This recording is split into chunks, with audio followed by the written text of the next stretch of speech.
Like, I know as much as I know today, simply because of the fact I have made mistakes, I've had experiences. Of course, if I don't let her have these experiences, she will never understand and have the foundation to not make the same mistakes. She never learned a lesson. Yeah. So it's a time where you just gotta be quiet. It's a time where even if you love them, you just gotta let them go and walk away. And when I say walk away, what I heard was, let me put distance now. Yeah. Before I'm too tired to help you when you really need me. Yeah. Because at least now it's like, okay, go ahead. And then if I'm in a space, if I have the finances, if I'm needed, I can assist in and I don't feel used, hurt, broken, frustrated. I look at it like this too. We have the ability, I feel like you and I have the ability to see greatness in people. Like, I could look at somebody and, like, I could see the God in you. You ain't gotta mumble or utter a word. I see the pain in you. I see the hurt in you. Like, and I see where, please don't keep your hands touch me, to yourself. Oh, but I can see, like, I could just look at somebody and, like, it's okay. You're okay. Because we have that sense where I can, like, pick up on your energy. Yeah, it's gift. It's a gift. And what happens is we put ourselves in positions that we were never hired to do. And I had to learn that my way of helping you is prayer. But in addition to prayer, I'm gonna say, hey, are you okay? Is there a resource I connect you to? The problem that I used to have was I was trying to be that resource. And so I was draining me while trying to be a resource for whomever else I was trying to be a resource for. And I devalued my worth when the people didn't take whatever advice or resources that I was trying to give. So it's kind of like, are you really helping them in the way that God wants you to, or are you helping them in the way that you want to? Satisfying the flesh. Again, that's literally right back what it to is. Satisfying the flesh. And it doesn't satisfying the flesh, I think, at least for me, I'll speak for me, right? Satisfying the flesh for me once simply meant giving into, like, lustful behaviors. Like, when I thought of the term satisfying the flesh, I truly thought about giving into drugs, sexual things, like not being able to be celibate or abstinent, whatever the choice, is for you. But eating, so fasting, for me, these are things that I thought that I may experience that could be related to satisfying my flesh. Yeah. It didn't feel that way when I was helping people. And you know why? Because I meant that from my heart. Yeah. It didn't feel like it didn't feel bad like how when I would do some of the other, and I don't want to say bad, it didn't feel the same energy that I felt when I would do something like I know I shouldn't do, like, you shouldn't smoke that. Yeah. Or just like, whatever that is, like, I kind of knew, like, this is not a good habit. Like, I know my hookah's not a good habit.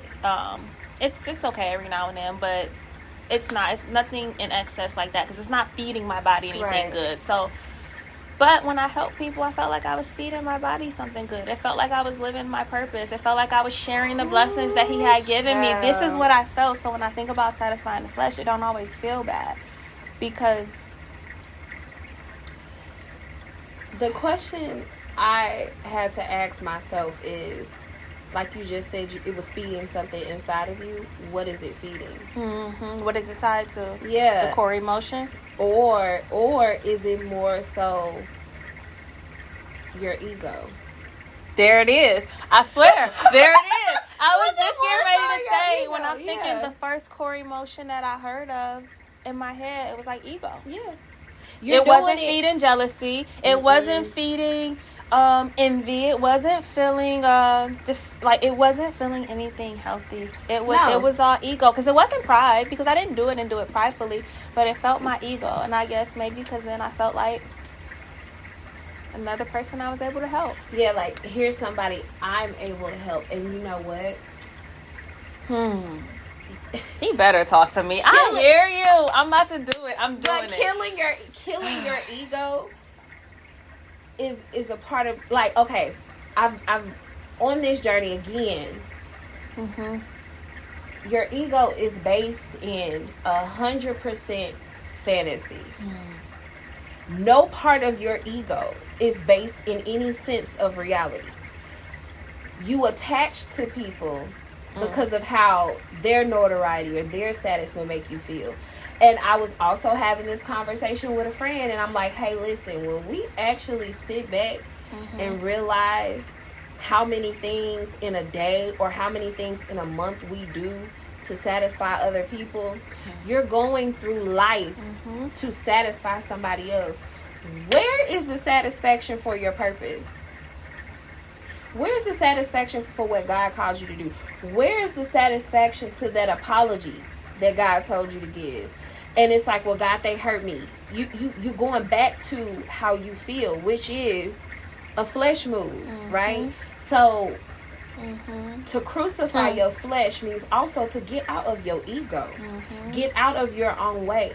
Let that hurt go. Work towards it. You literally, you have to. Yeah. It's the only way to elevate. It's the only way to continue to walk in your purpose. It's the only way to keep growing.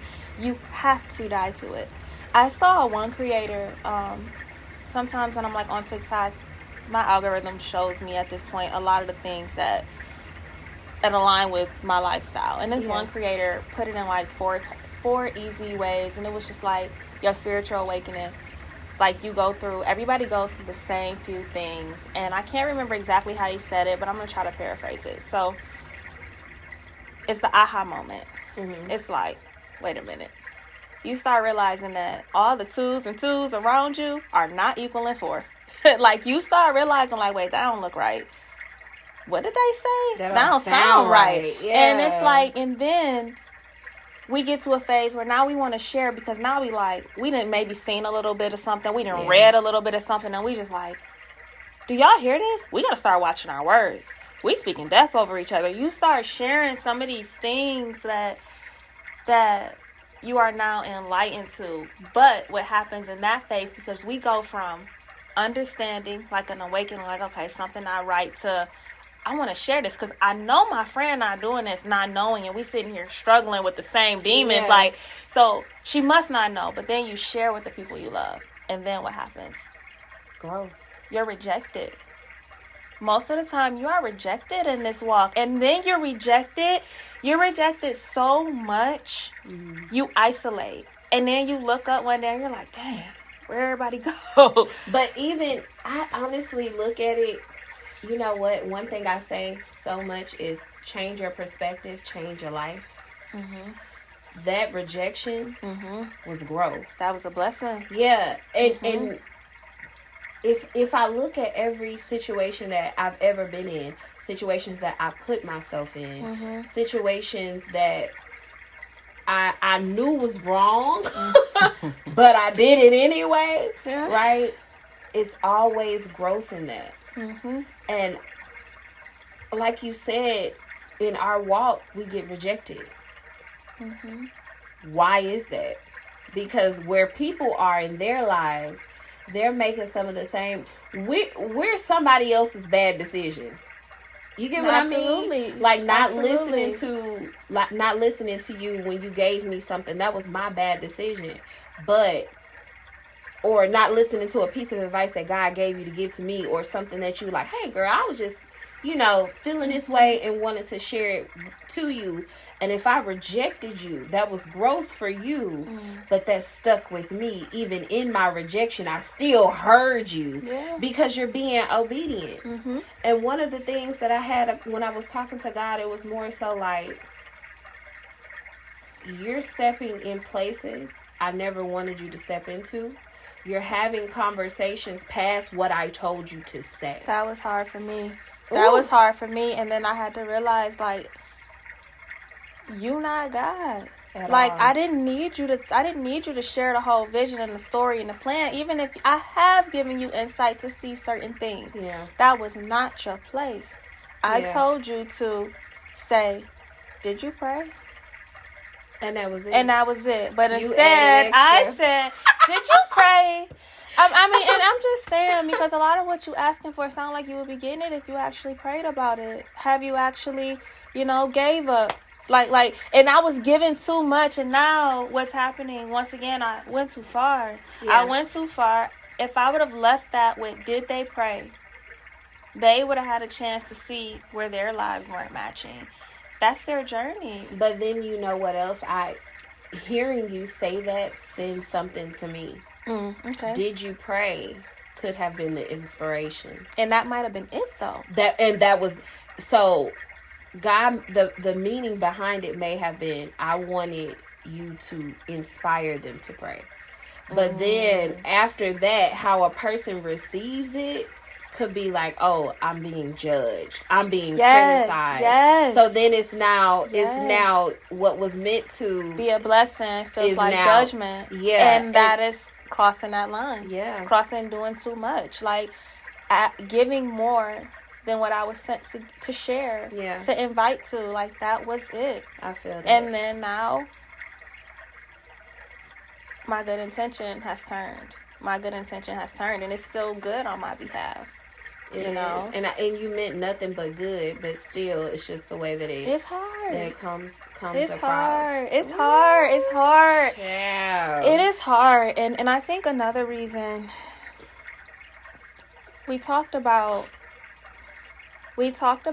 being able to see the goodness in everybody around them, being able to see their potential. Like, I can't speak for you, but I know, and you may share some of these things, I know that when I see somebody saying, it's not just that I see the good things that are to come, I also can see all the past, all the hurt in the past. So that's why if I can see it, I can brace myself for it if I'm supposed to be present, like, because I don't always get to pick who I see into. Yeah. It just happens. It just happens. So it catches me completely off guard. Like I said, if you touch me, it's like, please make sure your spirit is cleansed. Don't touch me. I'm just.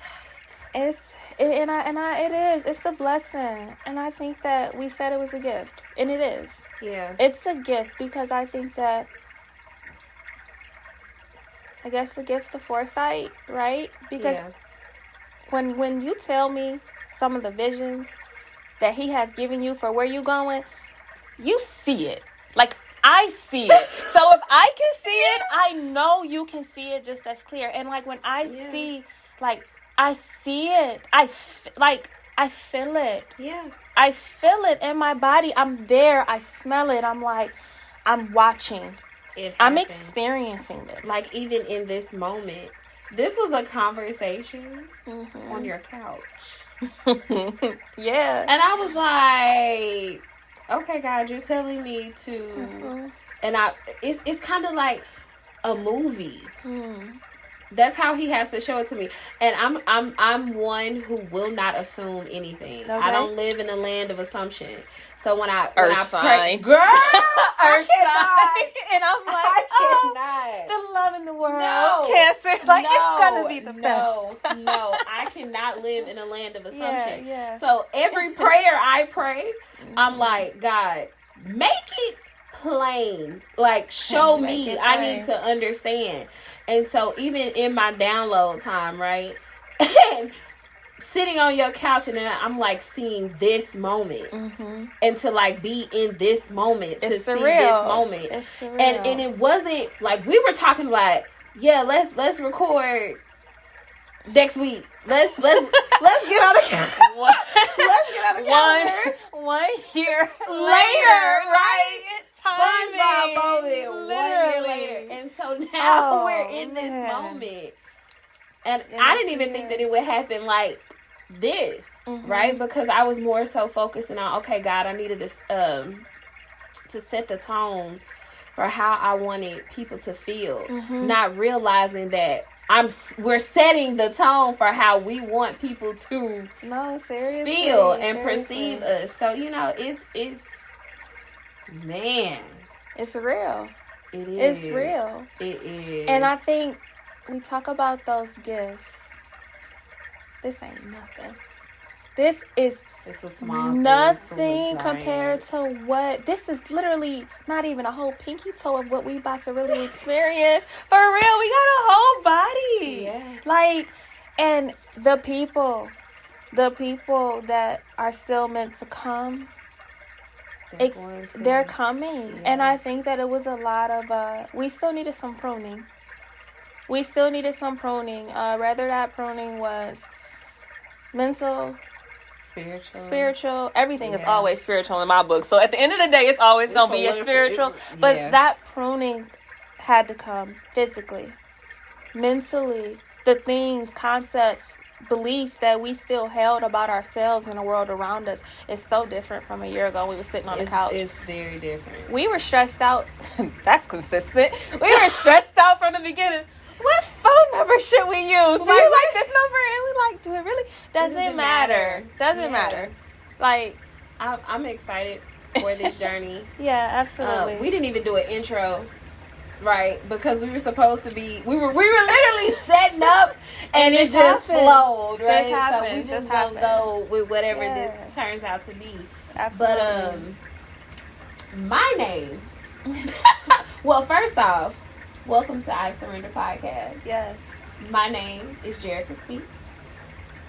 And this is the lovely... Just call me Divine. Divine. Yeah. Divine. Yeah. I just... You know, it's a blessing. It's a blessing. To finally be here. I give all praises. I give all praises to God. Absolutely. I give all praises to every angel He has sent to support me in this journey, you in this journey. Absolutely. I just give all praises just because of I see it. One of the things I'm gonna add to is we're not doing this for us. No. Because some of the stuff that we got right here. Let me tell you. We're not doing this for us. And it brings me back to this video that I was watching of this pastor that I just came across on Instagram. And he was like, he got really sick and he was in the hospital. And he was laying in the hospital bed and he had an encounter with God because he felt like he was towards the end of his life. And he said, God asked him, what have you done with your life? And he said, well, I've been, I'm a pastor and I'm this and I'm that. And God said, you didn't do that for me. You didn't do that for me. And then he realized that even in his ministry, even in his good works that he did for the community, he was glorifying himself. It was his flesh. Yeah. So you're glorifying you, but skipping who is above you. And it's only two things. My pastor Jerry Flowers said it. It's only two things that God is ever going to say to us. Good job, my good and faithful servant, or depart from me, I never knew you. And in order for me not to experience the depart from me, I never knew you, I have to be obedient to what God is telling me to do. Even though my flesh is like, it's Sunday, we're going to kick it. Like, it's Sunday, we chilling, right? Even though that's where my flesh says to go, my spirit is here. And I never want to put myself in any more situations. I want to surrender the ignorance right? The intentional ignorance, right? Because I never want to hear. Oh my surrender. God. I let it go. It's whoever being wants a perfectionist. Let it go. It does not understand exist. what we just went through. Yeah. When all we needed to do, out of all the stuff we just did, going to find other things, out of all the stuff we just did, all we had to do was sit your black ass down. Rosa Parks ain't did nothing, but sit down. Seriously, like, just sit down. Yeah. Just sit down. And in us sitting down, we got an amazing first episode. This is the first. Like, this is a dope first episode. This is an amazing first episode. If you are watching. So, back to... I don't want to hear depart from me. I never knew you. No, honestly. And so I want y'all to be clear that this is God's it. Okay, this is God's timing. This is not our timing. Because when we try to do things in our timing, it never worked. 1 year later. It never worked. But never worked. And we changed our time a couple times. So you can't throughout this year process. You cannot tell me the breakthroughs that He is going to use us as vessels to deliver. Like, you have no idea. Because when you said satisfying your flesh, like, if this was about, I didn't want to go through the last year. I didn't want to go through the last 2 years. Like, you needed me to what? Yeah. I went through that because I was satisfied. No, I went through everything I went through to grow through it. Yeah. I went through everything I went through to teach me about me. Yeah. To teach me about me, to be an example, right? And then to figure it out. Come back from it. Come back from it stronger than ever. The comeback kid. Man. Yeah. Because to look now, that pain didn't feel like satisfying my flesh. Mm-mm. No. Like, you asked, what did you do? The scripture that came to my mind was to study to show yourself approved. Yeah. You think you gonna study something that you never gonna actually get the test for? No. And that was intentional. That was given to you intentional. This was your study material. I'm telling you, I'm coming like this. Yeah. When this happened, I'm telling you to move like this. Remember chapter 2. You learned this. Yeah, you learned this in this chapter. Yeah. You already know how to pass this test. Oh, you failed. You distracted. Oh, you wasn't focused. You what? So we not ready to pass this chapter. And I think, like I said, I am excited. I think when I ask myself, why am I doing this? Yeah. I am doing this to inspire women, men, inspire any spirit that is listening to accept the process. Pray. Take care of yourself and a number of things that the downloads as they're coming. Yeah. I'm telling you how to get back to your core being. Yeah. Because this is bigger than your flesh. Get back. Yeah. Get back. And before you are back at a healthy core state, everything else around you is chaos. You're going to attract the wrong people, the wrong situations, the wrong opportunities. You're going to be all the wrong spaces at the right time. Yes. Because your core isn't together. Your core isn't together. Your core. Think about, like, even if you keep it, I don't want to go too spiritual, and then we lose people that aren't there yet, right? Yeah. So sometimes it takes being able to make that bridge into the physical world. Yeah. So when I think about my physical being, what are my cores? Brain, my heart, my lungs, I would say my digestive system, and then my reproductive system. That's my core. Yeah. What happens if my lungs are sick?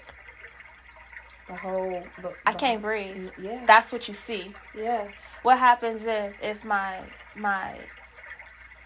reproductive organs aren't healthy? Infertility. say it the right way. Being overly adventurous. Like, that's not a good thing. It's a balance. It's a balance. Yes. But when you think about what happens to your body when your core isn't aligned, I'm attracting the wrong sexual partners. I'm attracting the wrong mental partners. I'm attracting the wrong partners with my heart. Now I'm in situations because everything around me is unstable. Now I'm in situations where I'm being used. Maybe I have put myself in a situation that compromised my health in other ways. Maybe, I can't run. I can't exercise no more because I don't have the lungs and the heart strength. So when you think about how important it is and what good, if I don't have those basic things, what good am I to be somebody's partner? And I haven't even done, like, the bare. I'm not saying I'm a Olympic athlete, but I'm just saying. The bare minimum. The bare minimum. Right. Am I taking care of my core? And I think that's the first step. Like, in that first step, that core is your body, your mind, and your spirit. You got to, before you can move anywhere else. That's all I got to say right now. What comes to mind, even with what you just said, powerful, but what really comes to mind is my time alone. I was sitting back and I'm like, where am I? I was just having this conversation with Dunn 2 days ago. And I said, I'm one that always beat up on myself, right? So if I put myself in a situation, because I'm out of alignment, I'm doing things for my flesh, and I'm out of alignment. I told him, I said, I had to sit down, and me and God had a conversation, and I graded myself.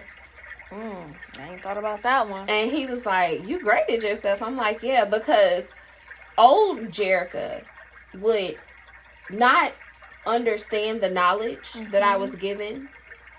I would make a bad decision, and I would crucify myself for that.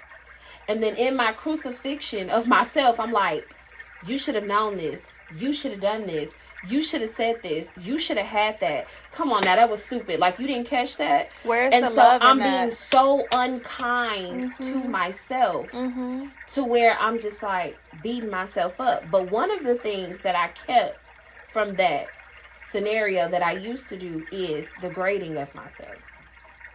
Not degrading, grading. Absolutely, it's a difference. Myself. You wouldn't talk to your kid like that. No, so why are you speaking to yourself like You would that? talk to your kid and say, I noticed you are not doing strong in math. What can I do to help you? Right. Do you need a tutor? Right. You're going to be looking for solutions. You're not going to be looking to condemn the kid. And then once we have that one negative thought, they all just start compiling on. Things you wasn't even thinking about started to compile on. And so I was wondering why.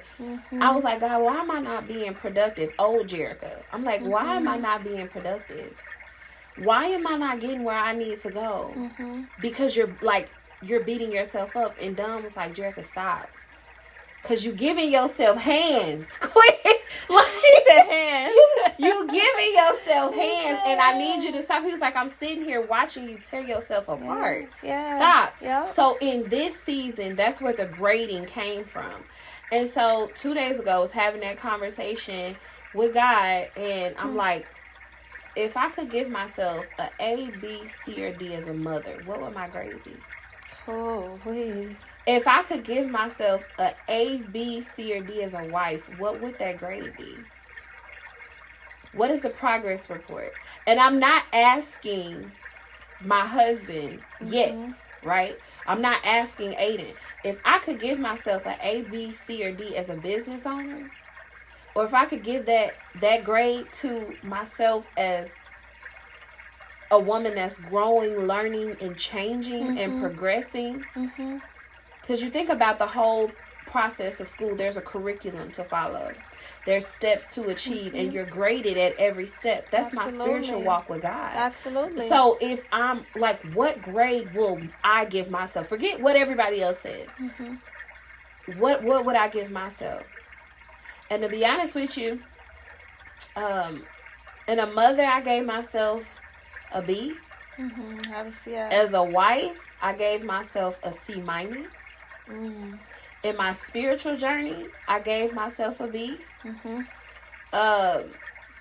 in it's just at my core. In my career, I gave myself a C. And I graded myself literally by a rubric that I came up with in my brain. But it was because I'm like, I know what I should be doing. I know what I can do. And I'm not doing it. Why? I know that there's 9 times out of 10 your spouse don't even have to tell you that you're slacking. Yeah. You know you are. Yeah. And so being in that reflective state, I had to realize that in this moment, I'm not doing the best that I can do. What do I need to do so that I can? And that's where that came from. So I encourage anybody who's watching, grade yourself during this journey. Yeah, I think you write it down. Yeah. We are advocates on journaling. Yes. It is so important to track your progress. Because sometimes we keep talking about and referring to like school. Once you've read the chapter, you've taken those notes, you don't need to read the whole chapter again. Sometimes you just need little reminders. So like being able to go back like, oh yeah, like that is one way. This is one thing I can do if I'm starting to feel sad, right? And like to think about that, like, like if I had to grade myself as a mother, I was like, whew, okay. I would probably give myself like a B-. Yeah. And that says a lot. I'm a 4.0 student. So B's are not acceptable, especially in a relationship that I value, like outside of like my father, my heavenly father. That's the relationship I value the most. Absolutely. And I'm giving it a B-. So once again, a solution. Well, okay. I see, what can I do to improve that? What would I want? Okay, so progress report, right? When I don't have a partner, so for me, core being first, like, as far as my taking care of myself, what would I rate myself? Even in that journaling, your progress. What would I rate myself? Would I say that I'm being the best partner to myself? How? Okay. Am I reading things that are feeding me mentally? Am I doing simple things around the house, like making my bed when I get out of it? Am I taking time, putting time into how I present? Am I taking care of my physical? Am I eating the things I need? Like, what would I rate myself? Because I honestly, before I can be anybody's partner, I gotta be me first. Gotta fix you, So when I think like that, what am I? Okay, I would give myself probably another solid B-. Yeah, I practice yoga. Yes, I write goals. Yes, I try to eat healthy, but I could do better. I could do better. Like, seriously, I could exercise more. There are a lot of things that I could do to improve myself more as well. And and like as far as my business, I'd probably say I'm giving my business, say, like a B, because when I'm present with my moms, I'm present 100%. I'm present 100%. However, am I nurturing the backside? Probably I'm not promoting. I've got so much content and have not shared it. Like, that's still a part of nurturing my business, my baby, as a business owner. So to be honest and to reflect on all of those things, I got some work. And we all have some work is the whole message for me. And in that,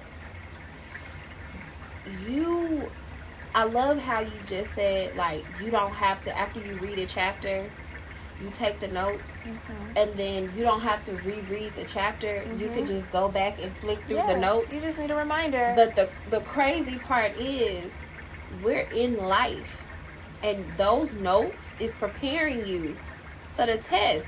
You finna go. In life, you're gonna go through tests. That's how you grow.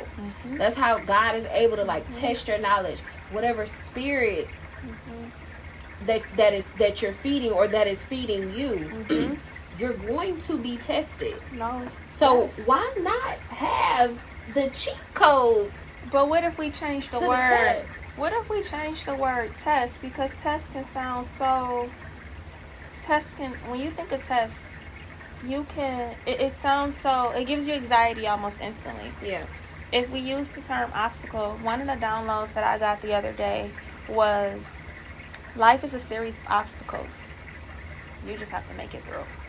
Ooh, I like that. That was it. And I shared this with Iviry. I happened to call her the other day. I was downtown for something, and I shared that. I was like, this is day 3. This is what every person I've talked to has needed to hear that. Yeah. Life is a series of obstacles. Just make it through. And you have the notes. Rest when you can. Yeah. Get ready. These are seasons.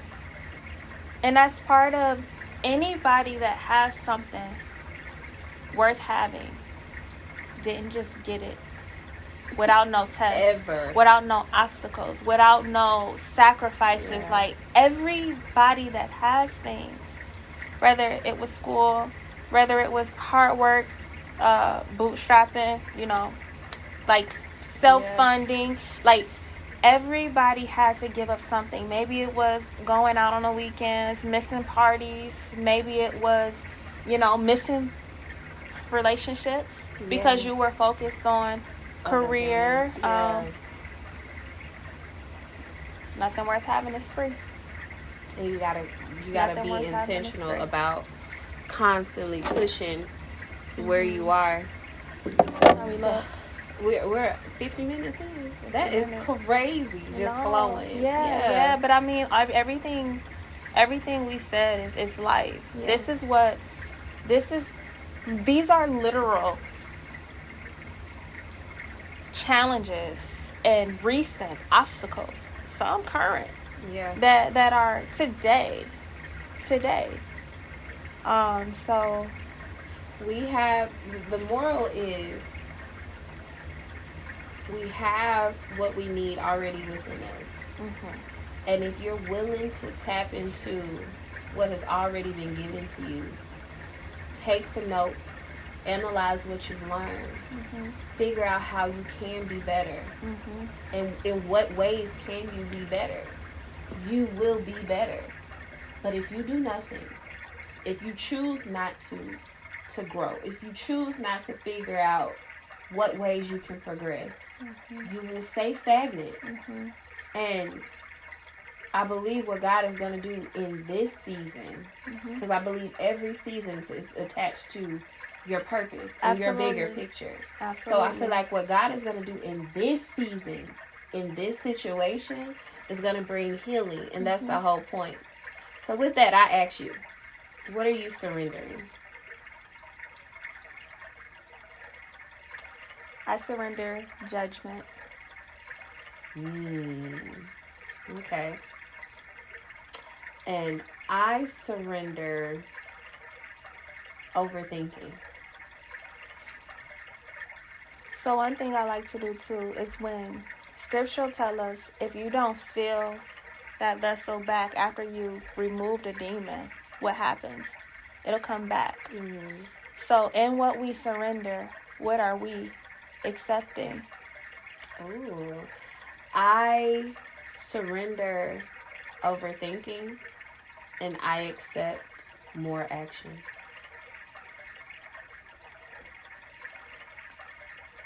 I surrender judgment, and I accept opportunity. Ooh, girl. I'm taking them. I love it. I'm taking them. I love it. Because I already know what it is. And you know what's coming for you. And I know what needs to happen for me. I just got to get it. Okay. Let's get it. Let's get it. Well, you want to close out? Yes. If you enjoyed having a chat with us today, just kicking it. Like, this is literally what we're doing. This is a super relatable space. Come as you are. Next time, bring your journal. Bring your journal, bring your water. And as we walk into fall, let's keep surrender. Yep, let's keep surrendering. Thank you guys for watching, and we'll catch you in our next episode. Bye.